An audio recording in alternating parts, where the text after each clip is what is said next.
importance of the inclusion of requirements in your system architecture information for purposes of reference and reuse by the rest of the program. What we're going to be doing today is illustrating the reuse of that information for the purposes of verification. So to start, we're going to open up our verification requirement here. And we're going to note, again, illustrative purposes and individual requirement, but the focus of today's discussion goes around a winglet on the wing of the Angel Owl, and specifically the requirement that deflection due to the aerodynamic forces on that winglet should not be greater than 0.12 inches. So how we convey this to other program participants and how we share this information between tools is through the use of a parameter. If I highlight this requirement and say show my parameters, I can see that captured here. Again, I can see it's going to be used as a output for use elsewhere, has a unit measure of inches, has a minimum value and a maximum value. Now for the purposes of our verification, I'm going to go ahead and create a verification request. And I'll give it a name. And I'm going to go ahead and create that.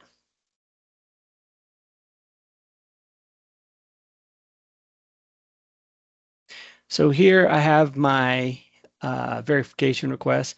Again, a verification request is a packaging of content that allows me to send sets of information using workflows to other individuals to affect things like verification. So I have the verification request. You can see it contains the requirement we were talking about, the parameter we were talking about. The next thing I need to do before I send it on its way is to assign the folks that are going to be participating here. And in our demonstration today, it's going to be the same individual. So we're going to add them.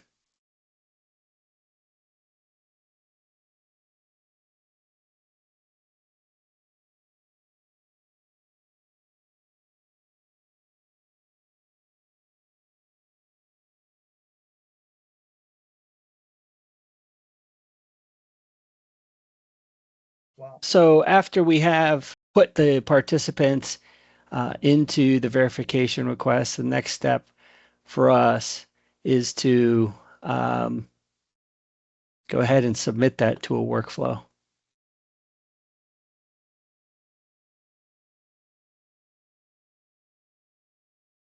And as we've discussed, workflows enable business processes or your business processes, standardized business processes within the Teamcenter software. So here's my workflow and submit it. And now per that workflow, if we take a look at it,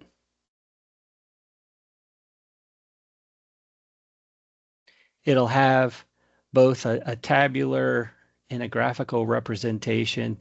And according to this workflow now, it's gone off to the simulation folks for them to utilize this information in their work.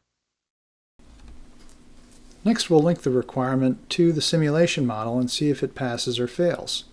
Here we can see we have a new item in the inbox.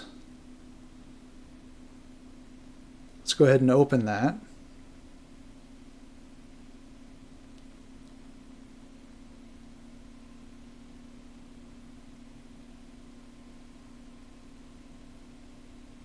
And here we can see the workflow.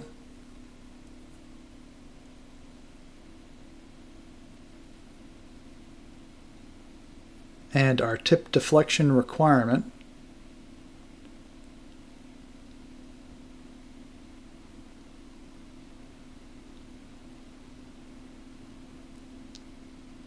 And here we can see that value of 0.12 for our maximum tip deflection. So what we want to do is associate this requirement to NX.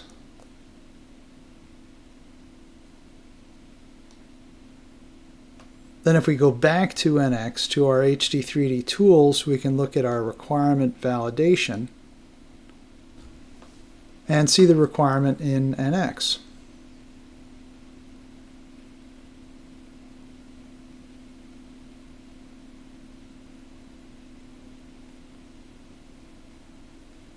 So next, we'll go to our simulation model and we'll take a look at our results.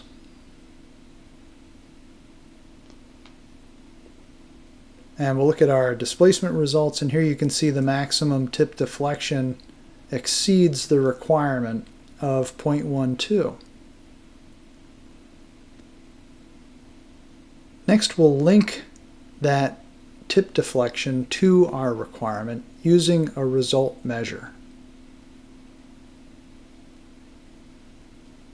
So here we'll select displacement, magnitude, we'll give it a name, max disp. And here for checking, we can select an existing requirement, and there is our requirement that we just associated to NX. And here we can see we've parameterized that requirement with our result measure, and we can now see in our HD3D tools that that requirement has failed. You can see the red X's, and if we save, we'll save that back to Teamcenter, and we can see in Teamcenter that that requirement also has failed.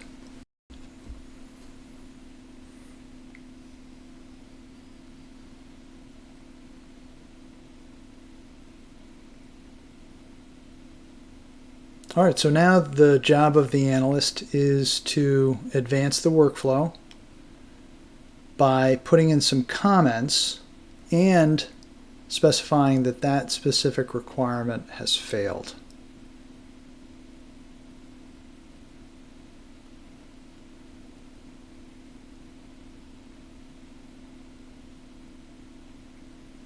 One other thing that would be helpful for the designer who is going to need to redesign the part in order to attempt to improve the tip deflection is to attach the model. So there's no question as to which model needs to be modified in order to improve the tip deflection. So here we'll go ahead and attach that to the workflow in Teamcenter.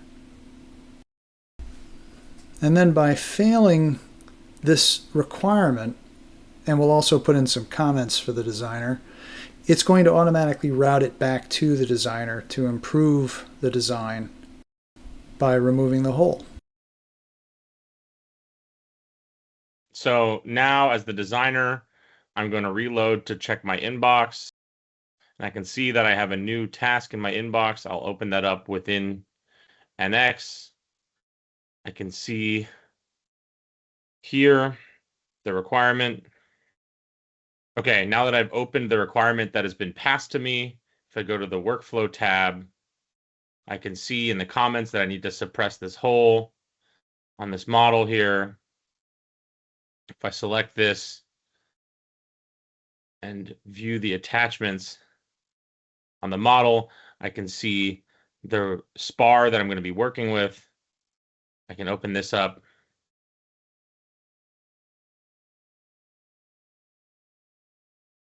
And then I can go and I can open this in NX. And I saw in the comment that I need to suppress the hole feature that we recently added.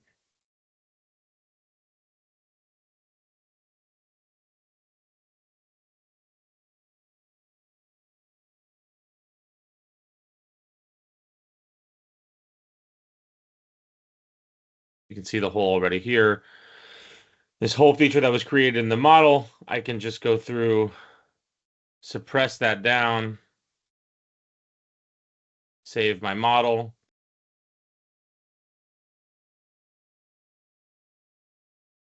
Go back into Teamcenter.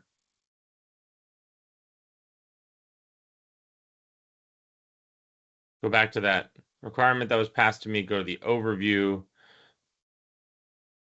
Now I can go back into this task and I can say that I have suppressed the whole and then hit complete. And then that will pass it back to the analyst. So now as the analyst, we can see we have a new item in our inbox, which is to verify the simulation.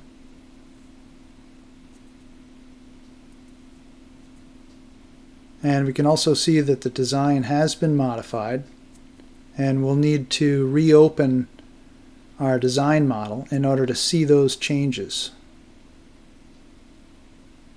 So we can see that the designer has suppressed the whole.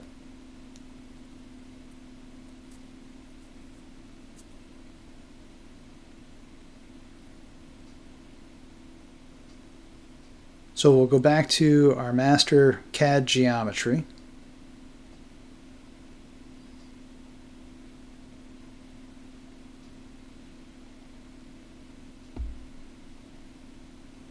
And here we can see the hole is still in the model.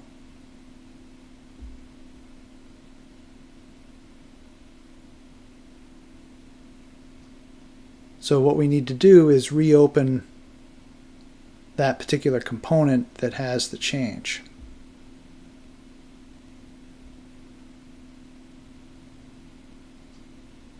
Which is 51952.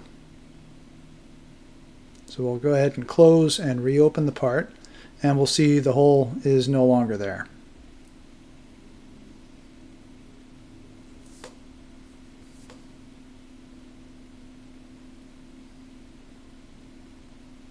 So next we'll go back to our simulation model.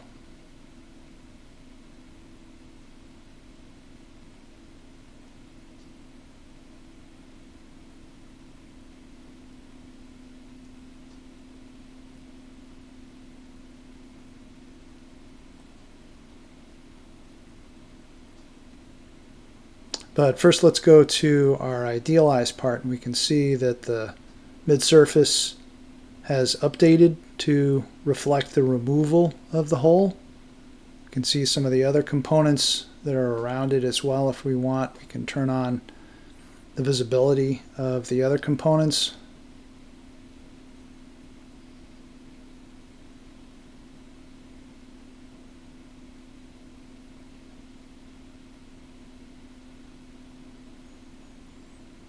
All right, so then we'll go back to our finite element model. You can see there's an update pending. You can still see the hole in the mesh, but once we update the finite element model, we can see that the hole is removed. All right, so now that we've updated our finite element model to be in sync with our CAD changes, we're ready to solve.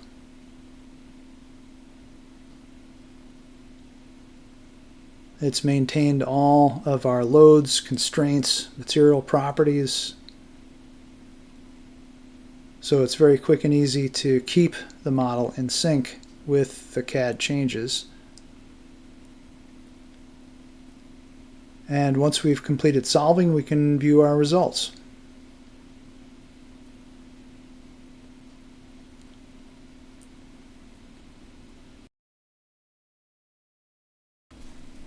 So if we look at our displacement results, we can see that our max tip deflection is less than 0.12 inches. If we go to our results measure, we'll just need to refresh the result measure. And we can see our max displacement parameter has updated. And if we go to our HD3D tools, we can see that now our requirement has been met. And if we save this back to Teamcenter and any associated files we'd like to save with it. When we go back to Teamcenter, we'll see that the requirement passes.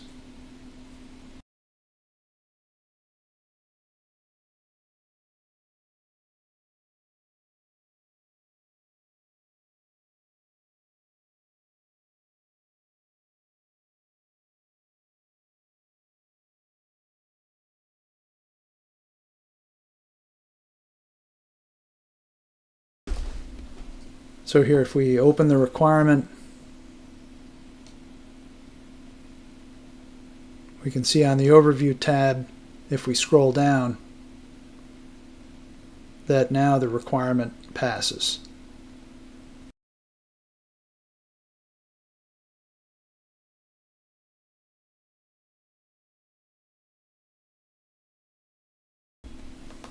So next we'll go back to our inbox.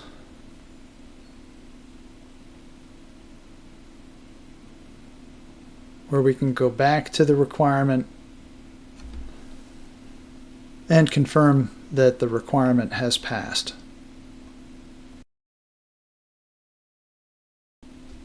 And this will route the workflow to the project manager for final approval. So in this example, I'm essentially acting as a manager or someone who's going to see this data come in and give it a final review and be able to either approve or fail it. And so I'm going to jump into my inbox because I got a new task assigned to me. And this is just going to be the final approval here. So this is going to be the final approval. And if we're jumping into this as a user who is going to need to be able to review the specific actions that were completed during this design verification process, it would be very helpful to be able to see everything in one location, which is one of the best aspects of the Teamcenter workflow process. If I go into my attachments tab, I can see everything that is being referenced during this design verification process. And so I can open up the specific design, the specific part that we are working with, and I can do things like see the content view. I can also see the 3D visualization. So I'm taking a look at the specific part that we ended up changing in order to make sure that this design passed the verification process. And I can also go into our verification request here, and I can open this up and see and ensure that we pass all of the tests that we assign to it. So we can make sure that we are passing all of the parameters and every single part of this verification request has been properly passed and therefore can then get approved. And so because everything is passed and I took a look at the design that we are working with, it looks great to me. I'm just going to go ahead and give it that final completion step. And I'm going to say everything looks great here. Everything looks great. And I'm going to go ahead and complete this task. And that will finish our workflow process. We see it kicks out of my inbox, and we have completed the design verification process.